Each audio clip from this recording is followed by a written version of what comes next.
हर second दुनिया भर में 25 कोका कोला प्रोडक्ट्स कंज्यूम होते हैं और जब तक तुम ये डॉक्यूमेंट्री देखोगे लाखों नहीं करोड़ों लोग कोका कोला पी चुके होंगे।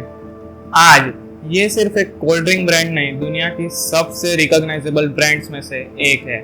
200 से भी ज्यादा country, 2.2 billion servings per day और एक ऐसा लोगो जिसे तुम बिना पढ़े भी पहचान लोगे। लेकिन सोचने वाली बात यह है कि क्या कभी किसी ने प्लान किया था कि कोका कोला इतनी बड़ी ब्रांड बनेगी?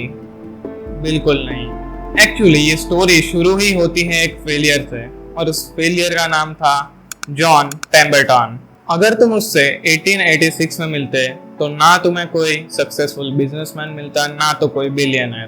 तुम्हें बस मिलता एक आम सी फार्मेसी शॉप चलाने वाला आम आदमी जो अपनी फार्मेसी की शॉप चला रहा था और अपनी लाइफ की एक बहुत बड़ी प्रॉब्लम से लड़ रहा था। कुछ साल पहले अमेरिकन सिविल वॉर के दौरान उसे एक स्वॉर्ड इंजरी हुई थी।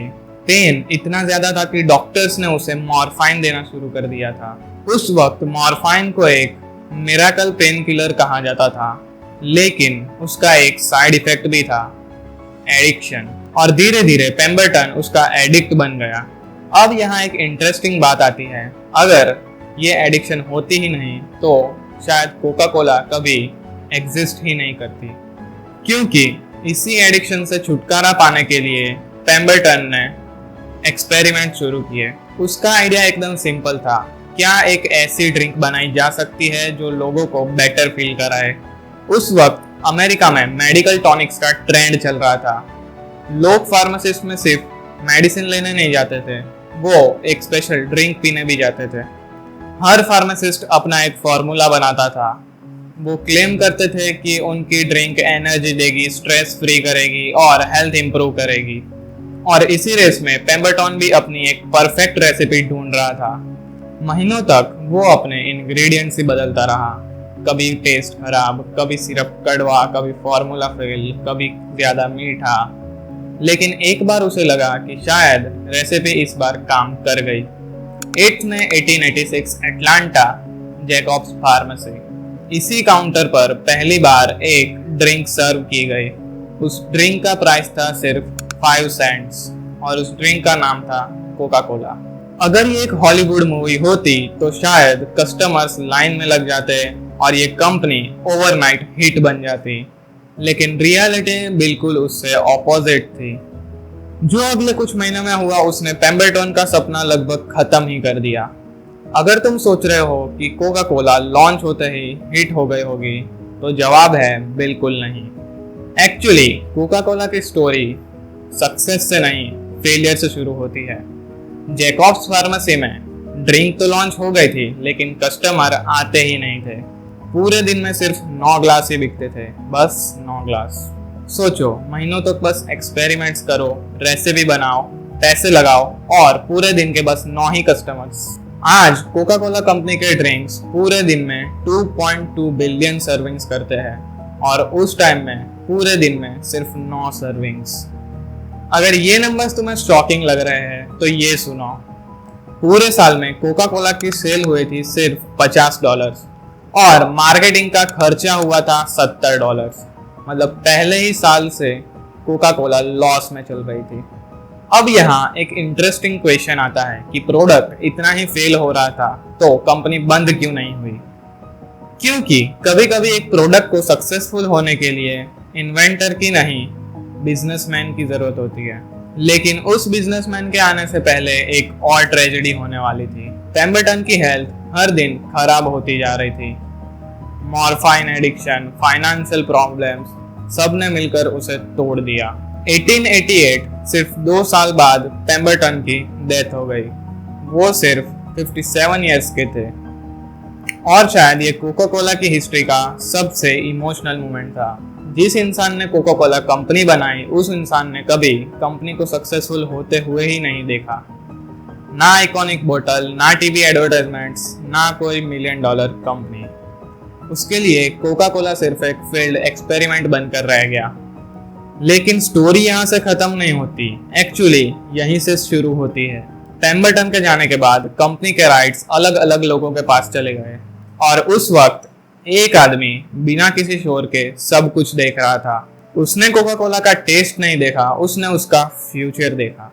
और वो शायद दुनिया का पहला इंसान था जिसे समझ आ गया था कि कोका कोला कभी सिर्फ एक ड्रिंक नहीं बनेगी। उस आदमी का नाम था गिर्क्स कैंडलर। और जो डिसीजन वो लेने वाला था उसने सिर्फ कोका कोला नहीं, पूरे मार्केटिंग की हिस्ट्री बदल दी। पेम्बरटन ने कोका कोला इन्वेंट जरूर की थी, लेकिन उसने कोका कोला को सक्सेसफुल नहीं बनाया।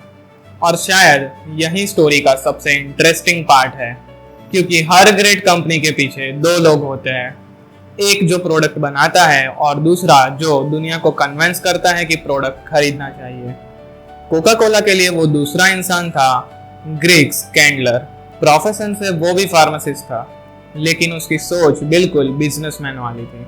जब बाकी लोग कोका कोला को देखते थे तो उन्हें एक ऑर्डिनरी ड्रिंक लगती थी, लेकिन कैंडलर को वो एक अपॉर्चुनिटी दिखी और उसने डिसाइड कर लिया कि वो कोका कोला के राइट्स खरीदेगा। 1888 से लेकर 1891 के बीच में उसने कंपनी के ऑलमोस्ट सारे राइट्स खरीद लिए। टोटल कॉस्ट लगभग $2300। आज के हिसाब से ये अमाउंट बहुत छोटी लगती है, लेकिन हिस्ट्री में शायद ही किसी ने इतने कम पैसे देकर इतनी वैल्यूएबल कंपनी खरीदी हो। और अब सबसे बड़ा क्वेश्चन, उसने ऐसा क्या कर दिया जो पेम्बरटन कभी नहीं कर पाया? ना उसने रेसिपी बदली, ना इंग्रेडिएंट्स, और टेस्ट भी लगभग वही था। तो सक्सेस आई कैसे? आंसर सिर्फ एक वर्ड में है, मार्केटिंग। लेकिन मार्केटिंग भी वैसे नहीं जैसे आज हम देखते हैं। उस वक्त कंपनीज न्यूज़पेपर में एडवर्टाइजमेंट देती थी और बस वेट करती थी कि कस्टमर्स आ जाए। लेकिन कैंडलर ने गेम के रूल्स ही बदल दिए। उसने सोचा अगर लोग कोका कोला पीने नहीं आ रहे तो उन्हें बॉटल फ्री में देते हैं। हाँ, फ्री में। आज free trial, free delivery, free subscription बिल्कुल नॉर्मल लगता है, लेकिन 1890s में ये आइडिया बिल्कुल रिवॉल्यूशनरी था। कैंडलर ने हजारों फिर लाखों free Coca Cola coupon print करवाए।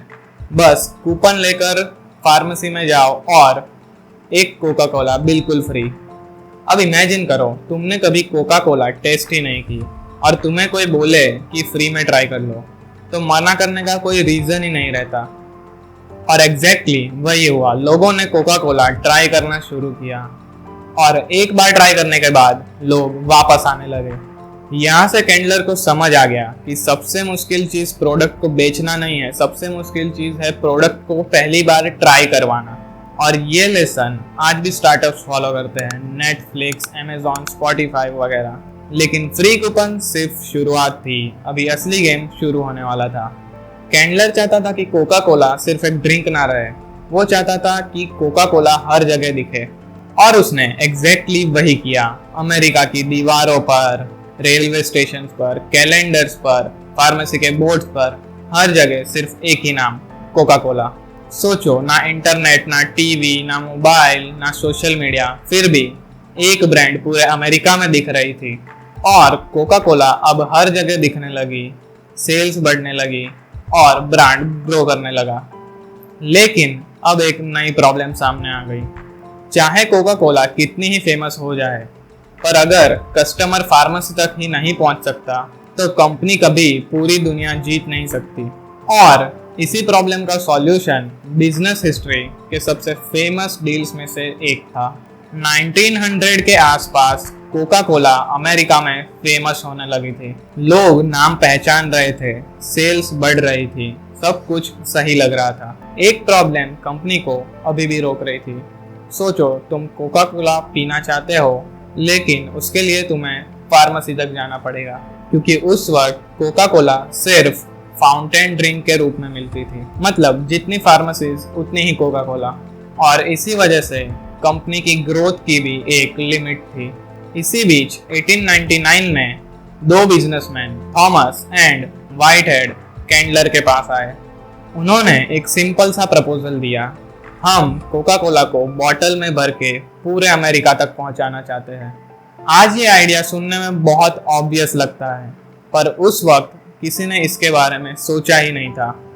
कैंडलर को भी नहीं लगा कि बॉटलिंग फ्यूचर बदल देगी। उसका फोकस सिर्फ सिरप बेचने पे था। फैक्ट्रीज बनाना, ग्लास बॉटल्स, मेंटेनेंस, ये सब उसे एक हेडेक लगता था। और फिर उसने एक ऐसा डिसीजन लिया जो आज भी बिजनेस स्कूल्स में डिस्कस होता है। उन्होंने बॉटलिंग बिजनेस की शुरुआत सिर्फ $1 से की थी।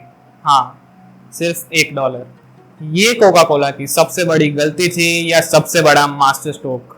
सच कहूँ, दोनों। थॉमस और व्हाइटहेड ने बॉटलिंग प्लांट्स बनाना शुरू कर दिया। फिर नए पार्टनर्स जुड़े, नए सिटीज, नए स्टेट्स और धीरे धीरे पूरा अमेरिका। अब कोका कोला पीने के लिए फार्मेसी जाना ज़रूरी नहीं था। बस बॉटल खरीदो और जहाँ जाना है वहाँ ले जाओ। इसी एक डिसीजन ने कोका कोला को प्रोडक्ट से लाइफस्टाइल बना दिया। लेकिन जितनी तेज़ी से कोका कोला फेमस हो रही थी, उतनी ही तेज़ी से फेक ब्रांड्स मार्केट में आने लगी। कोई नाम बदल रहा था, कोई बॉटल कॉपी कर रहा था और कस्टमर्स कंफ्यूज होने लगे। अब कोका कोला के सामने एक नया चैलेंज था। अगर लोग असली बॉटल पहचान ही नहीं पाए तो सारी ब्रांडिंग बेकार हो जाएगी। और इसी प्रॉब्लम का सॉल्यूशन हिस्ट्री की सबसे आइकॉनिक बॉटल बनने वाला था। 1915 कंपनी ने डिजाइनर्स को चैलेंज दिया, हमें सिर्फ एक ऐसी बॉटल चाहिए जिसे अंधेरे में हाथ लगाकर पहचाना जा सके।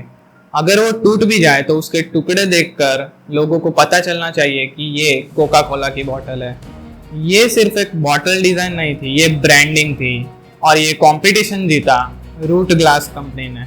इंटरेस्टिंग बात यह है कि डिजाइनर ने कोकोआ फ्रूट की इंस्पिरेशन लेकर डिजाइन बनाई थी, जबकि कोका कोला का कोकोआ फ्रूट से कोई लेना देना ही नहीं है। हिस्ट्री की सबसे फेमस डिजाइन प्लानिंग से नहीं, गलती से बनी थी। आज कोका कोला की बॉटल से उसका ब्रांडिंग हटा दो तो भी लोग पहचान लेते हैं कि ये कोका कोला की ही बॉटल है। और शायद यही एक ग्रेट ब्रांड की पहचान है कि उसका नाम देखे बिना भी लोग उसे पहचान ले। लेकिन अब कोका कोला सिर्फ अमेरिका में फेमस थी, अभी भी पूरी दुनिया में उसकी पहचान बनाना बाकी था। और उसके लिए खुद हिस्ट्री कोका कोला के दरवाजे पर आने वाली थी। 1900s की शुरुआत में कोका कोला अमेरिका की सबसे फास्टेस्ट ग्रोइंग ड्रिंक कंपनी में से एक थी। हर साल नए बॉटलिंग प्लांट्स, नए डिस्ट्रीब्यूटर्स और नए कस्टमर्स, सब कुछ परफेक्ट लग रहा था। और फिर हिस्ट्री ने कोका कोला को एक ऐसा मौका दिया जिसे कोई भी बिजनेसमैन कभी प्लान नहीं कर सकता। World war 2 1941 America officially war में एंटर कर चुका था। लाखों अमेरिकन सोल्जर्स यूरोप, अफ्रीका और पैसिफिक के अलग अलग रीजन्स में भेजे जा रहे थे। इस वक्त कोका कोला के प्रेसिडेंट रॉबर्ट वुडरफ ने एक डिसीजन लिया, एक ऐसा डिसीजन जो सुनने में बिल्कुल बिजनेस डिसीजन नहीं लगता। उसने कहा, हर अमेरिकन सोल्जर्स, वो दुनिया के किसी भी कोने में हो, उसे कोका कोला की बोतल सिर्फ 5 सेंट में मिलनी चाहिए। इसके पीछे एक बहुत बड़ी स्ट्रेटेजी थी। सोल्जर्स जहां जा रहे थे, कोका कोला भी वहां जा रही थी। वॉर के दौरान कंपनी ने मिलिट्री के सपोर्ट से पूरी दुनिया के अलग अलग हिस्सों में 64 बॉटलिंग प्लांट्स एस्टेब्लिश कर दिए थे। ऑफिशियली ये फैक्ट्रीज सोल्जर्स के लिए बनी थी, लेकिन वॉर हमेशा के लिए नहीं चलती। 1945 वॉर खत्म हो गई, सोल्जर्स घर लौट गए, लेकिन बॉटलिंग प्लांट्स वही रह गए। और अब वो फैक्ट्रीज लोकल लोगों के लिए कोका कोला बनाने लगी। एक ही डिसीजन ने कोका कोला को अमेरिका से निकालकर पूरी दुनिया तक पहुंचा दिया। कभी कभी सबसे बड़ी बिजनेस अपॉर्चुनिटी बिजनेस से नहीं, हिस्ट्री से मिलती है। 1950s और 1960s तक कोका कोला पूरी दुनिया में फैल चुकी थी, लेकिन जितनी बड़ी कंपनी उतने ही बड़े दुश्मन भी मिलते थे। और कोका कोला के सामने भी एक नाम खड़ा था, पेप्सी। बिजनेस हिस्ट्री की सबसे बड़ी राइवलरी अब शुरू होने वाली थी। TV ads, celebrity campaigns and prize war, हर कंपनी दूसरी को हराना चाहती थी। लेकिन 1975 में पेप्सी ने एक ऐसा मूव खेला जिससे कोका कोला के एग्जीक्यूटिव्स की नींद उड़ गई। उस कैंपेन का नाम था the Pepsi challenge. Shopping malls में लोगों को 2 ग्लासेस दिए जाते, एक में कोका कोला और एक में पेप्सी, दोनों के लेबल्स हटा दिए जाते और एक क्वेश्चन पूछा जाता, कौन सी बेटर टेस्ट करती है। शॉकिंगली ब्लाइंड टेस्ट में काफी लोग पेप्सी चूज करने लगे और यही कोका कोला की सबसे बड़ी मिस्टेक की शुरुआत थी। प्रॉब्लम शायद हमारी ब्रांडिंग में नहीं, टेस्ट में है। और इसी सोच ने 1985 में एक ऐसा डिसीजन लिया जिसने पूरी दुनिया को शॉक कर दिया। कंपनी ने अपनी ओरिजिनल रेसिपी बदल दी और लॉन्च की न्यू कोक। उन्हें लगा लोग नया टेस्ट पसंद करेंगे, लेकिन हुआ बिल्कुल उल्टा। हजारों phone calls, complaint letters, news channels, protest. Customers original Coca Cola की बॉटल्स स्टॉक करने लगे, सिर्फ एक सॉफ्ट ड्रिंक के लिए। सोचो कितना पावरफुल ब्रांड होगा जिसके रेसिपी चेंज करने पर लोगों ने प्रोटेस्ट करना चालू कर दिया। सिर्फ 79 डेज में कंपनी को अपना डिसीजन वापस लेना पड़ा। ओरिजिनल फॉर्मूला दोबारा लॉन्च हुई और नाम दिया गया कोका कोला क्लासिक। और यहाँ एक इंटरेस्टिंग ट्विस्ट हुआ। जो डिसीजन कंपनी की सबसे बड़ी फेलियर माना जाता था, उसी डिसीजन ने कंपनी को और भी फेमस कर दिया। कभी कभी सबसे बड़ी मिस्टेक्स सबसे बड़ी मार्केटिंग बन जाती है। आज कोका कोला के प्रोडक्ट्स 200 से भी ज्यादा कंट्रीज और टेरिटरीज में अवेलेबल है। हर दिन लगभग 2.2 बिलियन सर्विंग्स कंज्यूम की जाती है। अगर तुम सोचते हो कि कोका कोला का स्पेशल इंग्रेडिएंट उसकी रेसिपी है, तो शायद नहीं। पेम्बरटन ने एक ड्रिंक बनाई, कैंडलर ने उसे ब्रांड किया और रॉबर्ट वुडरफ ने उसे दुनिया तक पहुंचाया। लेकिन एक चीज जो इन तीनों से भी ज्यादा पावरफुल थी, स्टोरी। क्योंकि सिर्फ लोग कोका कोला नहीं पीते थे, उनकी फीलिंग्स उस ब्रांड से जुड़ी हुई थी। हर जनरेशन ने कोका कोला को अपनी मेमोरीज का हिस्सा बना लिया था और शायद इसीलिए कोका कोला 140 साल बाद भी सिर्फ एक ड्रिंक नहीं है, वो दुनिया की सबसे सक्सेसफुल ब्रांडिंग स्टोरीज में से एक है। और शायद इस डॉक्यूमेंट्री का सबसे बड़ा लेसन भी यही है। ग्रेट कंपनीज सिर्फ प्रोडक्ट्स नहीं बनाती है, वो हैबिटेट बनाती है और सबसे बढ़कर वो एक स्टोरी बनाती है। मैं हूं शुभम, आप देख रहे हैं द क्यूरियस। तो मिलते हैं अगली स्टोरी में।